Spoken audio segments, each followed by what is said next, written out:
Kembali di Market Review, kita sudah sampai di segmen terakhir dan saya masih berbincang bersama Bapak Suwandi Wiratno, Ketua Umum APPI, Asosiasi Perusahaan Pembiayaan Indonesia. Pak Suwandi, tadi saya kemudian tidak terlalu jelas mendengar suara Anda. Sebetulnya terkait dengan pembebasan PPNBM untuk mobil di bawah 1.500 cc. Marketnya untuk industri seberapa besar dan bagaimana ini dapat menjadi sebuah potensi lah pada saat masa sulit, masa pandemi sekarang ini untuk industri pembiayaan? Ya, Mas Wiki, terkait seberapa besar marketnya, jadi kita sudah juga diskusi dengan ATPM atau dealer, dan kita bertanya seberapa besar market share terkait keringanan PPNBM yang khusus untuk yang di bawah 1.500 cc, SUV 4x2 dengan lokal konten 70%. Dari data yang ada, kurang lebih sekitar 24% dari total pembiayaan, dari total penjualan mobil pada umumnya, Pak. Oke. Nah, jika 24% ini, saya membuat suatu analisa atau asumsi seberapa besar market share daripada penjualan nanti ke depan akibat dampak PPNBM ini. Dan kita ketahui segala macam jenis keringanan tentu akan membawa ke arah yang lebih positif. Nah, apakah ini mempunyai dampak penjualan yang akan cukup besar nanti di kemudian hari? Tentu kita bisa melihat bahwa kalau dari data analisa saya, siapa saja yang mungkin akan memanfaatkan keringanan PPNBM ini? Saya melihatnya ada beberapa hal. Kalau dari data yang ada adalah mungkin kita tarik ke belakang sedikit. Misalnya, para pembeli kendaraan sejenis Xenia, Avanza, R3, atau kendaraan SUV seperti Terios dan Rush yang membeli kendaraan tersebut misalnya di tahun 2016, tahun 2017. Nah, tentu kendaraan ini sudah umurnya sekitar 5 atau 4 tahun. Nah, disinilah para pembeli yang pernah membeli kendaraan dan umur kendaraan sudah 4-5 tahun mempunyai kesempatan untuk bertukar tambah, artinya menjual kendaraan yang sudah tua, membeli kendaraan yang baru. Nah, berapa besar penjualan kendaraan di 2016-2017 itu kurang lebih 2 tahun saja sekitar 2 juta kendaraan baru. Nah, kalau 24%, kita asumsikan 25% dari 2.500.000 kendaraan yang punya potensi untuk menukar. Nah, apakah 500.000 ini akan menukar di tahun 2021 dengan memanfaatkan keringanan? Kita ambil 30%-nya saja, mungkin sekitar 150.000 pasar yang mungkin bisa memanfaatkan ini. Namun kita juga perlu ketahui bahwa jika mereka memanfaatkan kesempatan ini, tentu dealer ini stoknya ada atau tidak. Pabrikan apakah bisa mampu untuk misalnya memanfaatkan momentum, misalnya kalau ini menjadi euforianya akan banyak yang mengganti kendaraannya. Jika banyak, tentu pabrikan juga mengalami kesulitan. Misalnya sekarang kan masih PPKM atau PSBB ketat, yang dimana protokol kesehatan harus dijalankan untuk pabrik, di mana pekerjanya hanya 50% saja yang boleh masuk kerja. Nah, ini sebenarnya tantangan-tantangan yang perlu juga dianalisa oleh industri otomotif sendiri. Namun kita lihat bahwa keringanan ini kembali bukan terhadap 100% total market penjualan, tapi hanya 24%. Demikian, Pak. Artinya pembebasan PPNBM ini juga memang memberikan dinamika lah di berbagai macam lini ataupun pihak begitu ya, dari sisi perusahaan pembiayaan, kemudian specifically juga di industri otomotif, karena seperti yang Anda tadi sampaikan, ada keterbatasan produksi, mengingat ada pembatasan kegiatan dan lain sebagainya. Oke, dari upaya ataupun mekanisme preventif sudah dilakukan. Tadi Anda menyampaikan mengenai sistem layanan informasi keuangan ini untuk meminimalisir risiko kredit macet.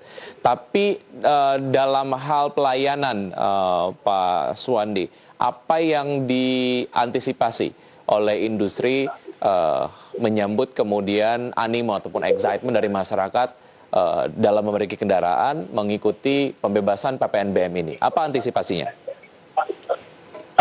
Ya, kalau antisipasi sih sebenarnya biasa-biasa saja, Pak Wiki, karena bicara mengenai volume peningkatannya pastinya juga tidak akan kembali normal. Baik. Seperti masa-masa sebelum COVID, di mana rencana penjualan itu kurang lebih 1 juta. Ada peningkatan tapi kemudian terbatas begitu ya menurut Anda ya? Betul. Ya, belum sampai dengan kembali normal seperti seperti zaman-zaman sebelum pra-COVID, yaitu kurang lebih penjualan kendaraan diproyeksikan kurang lebih 1 sampai dengan 1 juta mobil per tahunnya. Baik, ya Pak Suwandi, untuk mendorong terdongkraknya daya beli masyarakat mengikuti kebijakan pembebasan PPNBM, pemerintah berharap industri pembiayaan menurunkan DP. Ini mungkin atau tidak? Ya, kalau bicara keringanan DP sampai dengan 0%, dikatakan mungkin atau tidak, ya mungkin saja Pak Wiki. Nah, tetapi apakah ini akan diberikan kepada semua, atau mungkin jika misalnya ada orang yang ingin mendapatkan fasilitas DP 0%, tentu kita akan melihat kemampuan bayar daripada calon debitur yang mengajukan aplikasinya.